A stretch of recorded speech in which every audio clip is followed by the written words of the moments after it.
let's bring into the program, if we may, Mr. Bruce Torres, friend of the show. He, if you might remember, is the Director of Communications for American Small Business League and the Don't Cheat Women Project. Don't Cheat Women Project that supports advocacy and work that elevate women-owned small businesses in federal contracting. Bruce Torres, welcome back to the show, sir. How are you? I'm great, Jimmy. How are you? I am very, very well. Let's dive into a couple of topics. First of all, question of the day, Bruce. You got to answer it. When was the last time you went to the movie theater, sir? 4 days ago, I saw the Elvis concert film I highly recommended. So one of those event things. It wasn't like a standard run-of-the-mill. It was, I forgot what they call it, kind of an event ticket. You watch it there. No, actually, it's a theatrical release of a new compilation of old concert footage. It's probably, hopefully, in a theater near you. It's delightful. All right. I see. That's how I'm out of touch. I don't know. I used to get all the emails, junk mails from all Fandango. Was that one of them? A movie. Yeah. They used to get them all. I don't get the updates. I probably just don't open them. Let's dive into a couple of topics here, sir. First of all, small businesses have sued President Trump, and they're suing him over, hey, we're supposed to be free of these tariffs, and now we're not, and you put another fee on us. Talk about what's happening here. We had the Supreme Court say that the way he had put the tariffs out on businesses large and small was here. You couldn't do it that way, but he came back and immediately switched it up. And now there's big companies suing him to getting a refund. There's small companies suing the Trump administration. Help us understand what is happening with the small business community in the world of Donald John Trump. Yes, I looked at that. I only saw a report of 2 small businesses that have sued along those lines to prevent the reimposition of the tariffs that the Supreme Court, February 20th, I think, declared as unconstitutional or illegal. And also 24 states are studying it, looking into it, complaining. I don't think they're suing.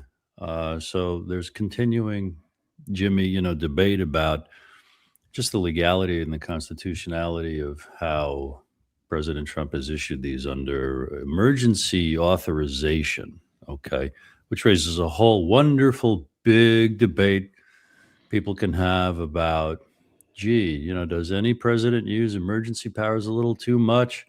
And the executive order circumventing the straight, according to Hoyle, can Congress propose and pass laws? And then the president, that's where the president can review it and things like that.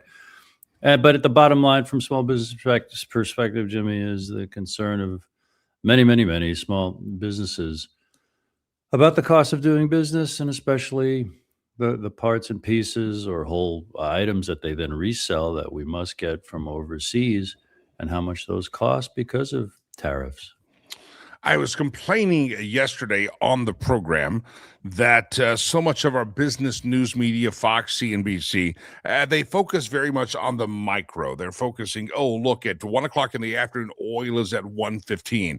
At 115, it's down to 80. And it's like these little bitty blips in the radar screen. Economy, whether it's small business trends, inflation, consumer price index, any of these fancy words that we hear, it's really not what happens on a Tuesday versus a Thursday. It's what's happening month over month, year over year. What's the trend line going?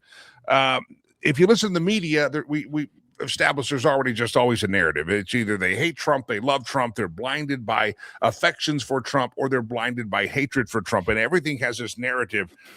If you look at the numbers, and oftentimes we're not allowed by the media to just look at the numbers, how are we doing, especially from the vantage point of Main Street in America, small businesses, in the economy? It's been over a year since the administration has termed. Again, Tuesday through Thursday is not a big deal, but last January through this April or this March is probably a good way to look at the trend.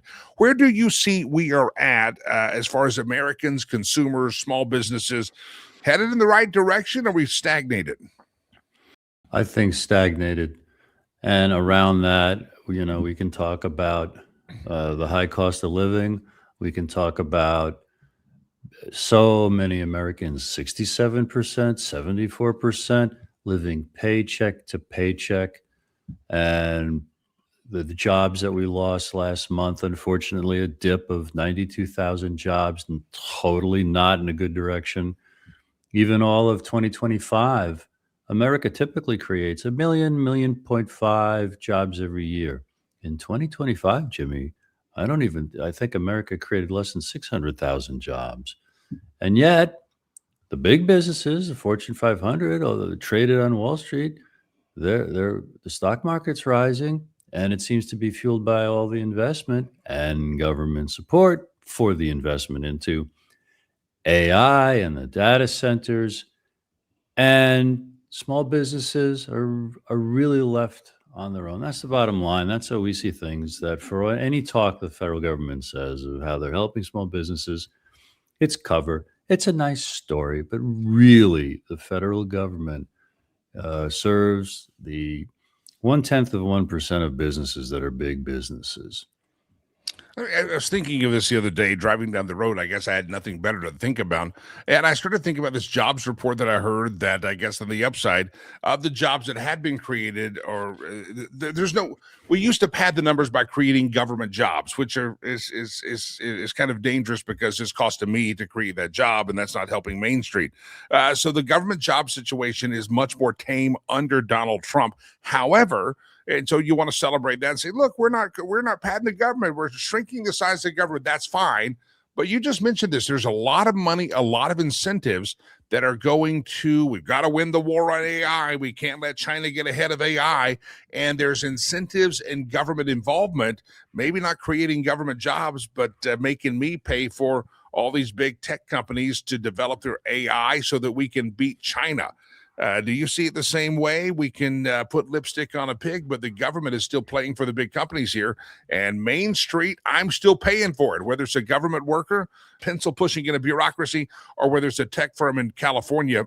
I'm still paying for that. I don't like that.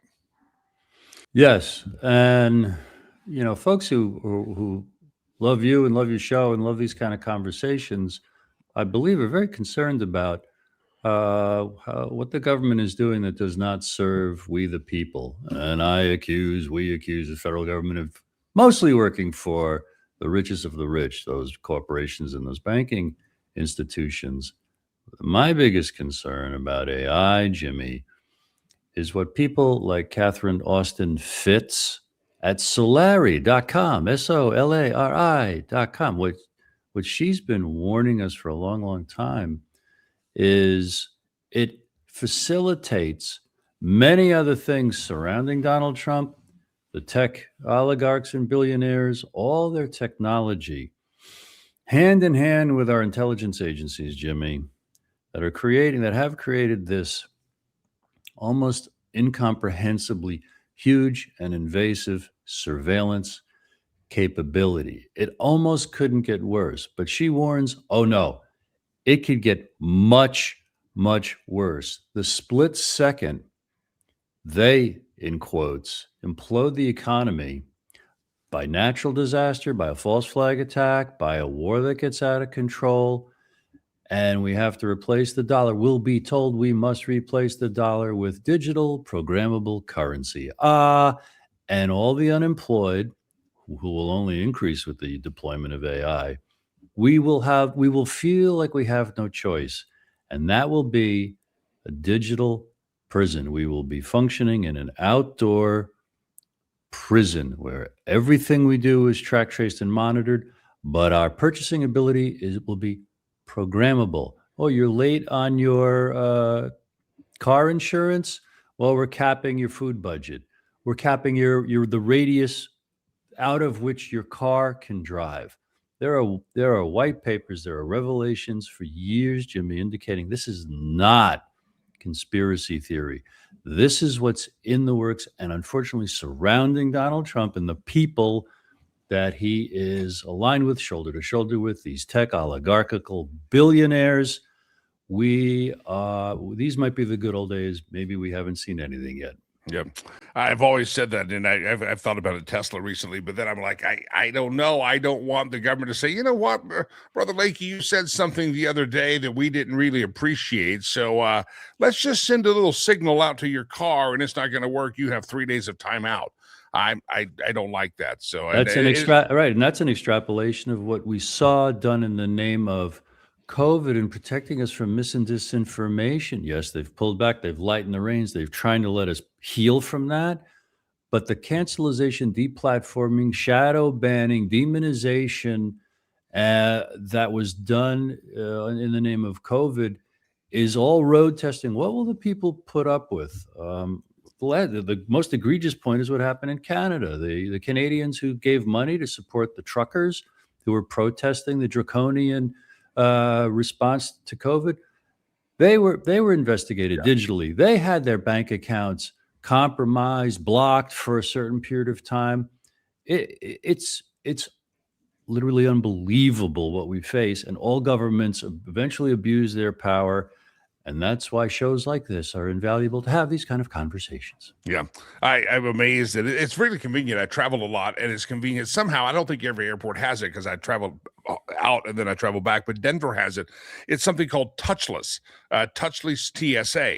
And so I think what happens is, at least from the time I'm walking through the airport and then I get to the TSA booth, I put my phone in my pocket. I don't need an ID. I get the touchless line. There's usually a couple of us. I guess only few people. I was a pilot or what. I look at the camera and they say, "Welcome in, Mr. Lakey." I show nothing. It's just scanned my face and it's in the record. And I'm like, that's nice. But then you start to think, oh, Mr. Lakey, he pissed off the government. He said something bad. And all over the streets, my face is being scanned like I'm walking through the Denver airport. And suddenly here comes the van to take you off to the re-education camp. I mean, it's nice. That touchless stuff is very nice. And it's all Face ID. And I don't have to have a driver's license. I mean, it's all in file. They assume I have my driver's license with me. They don't even check it.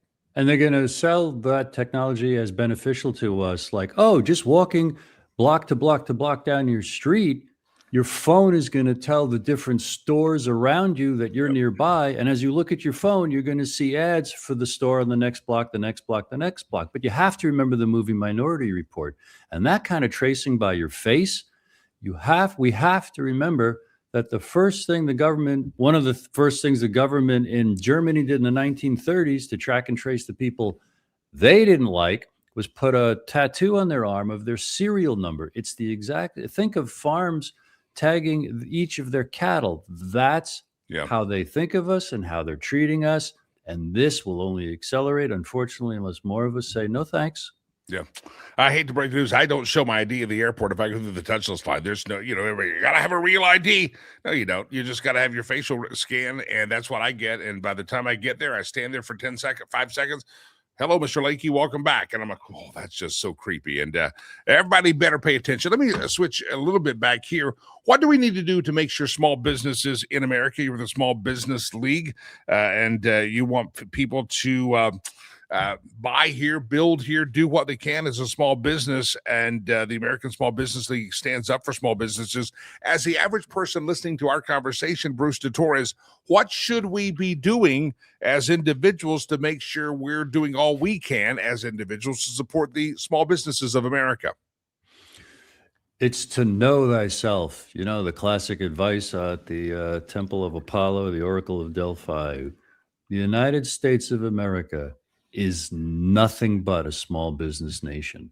And if folks go to our site, ASBL.com, just read the homepage, or go to our other site, don'tcheatwomen.com, click and read through that to comprehend the power we have in our numbers if we would know who and what we are, and then we could ask for things that actually benefit us, which would be small businesses. So that's the bottom line foundation. Then above and beyond that, a particular thing, a nice string to pull or a door to go through is to read all that material on those sites and contact your congressman, contact your senators, contact the SBA, and contact the White House and say, hey, can we stop giving small business contracts to big businesses, please? The big businesses, Jimmy, they don't create new jobs with the billions of dollars in federal contracts that they get.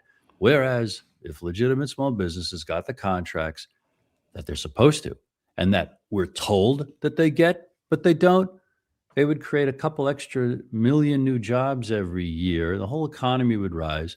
I don't care about that, Bruce. I'm never going to apply for a federal contract. I clean garage, I fix garage doors. I cut hair. Wait a minute. When the companies in your community who could get federal contracts, get them. They'll hire so many people. They all need haircuts. They need their gutters filled, clean. Their kids need ballet lessons. The whole economy would rise. Yeah. There is some good news to consumer confidence in February did show to be on the increase. Are you optimistic? It seems like some consumers are optimistic looking forward. What about Bruce Torres? Are you going to rain on the parade? Yes and no. Yes, I'm going to rain on it because my study of recent reports like that showed that the consumer confidence was up for the small portion of Americans that are prosperous, and it was talking about their big ticket purchases. Yay for them. It's nice to be wealthy. Okay. But the rest of us, not so much, kind of paycheck and paycheck. And then big picture, Uncle Bruce says, yes, I'm ever optimistic because life is a creative realm. Our thoughts and intentions become things. All we have to do is develop a spiritual imagination and test the power of love. Let love be the only thing we want to feel and that we want to give. And remember, fear does one thing. It destroys everything. So every day's a new day to give it our best shot.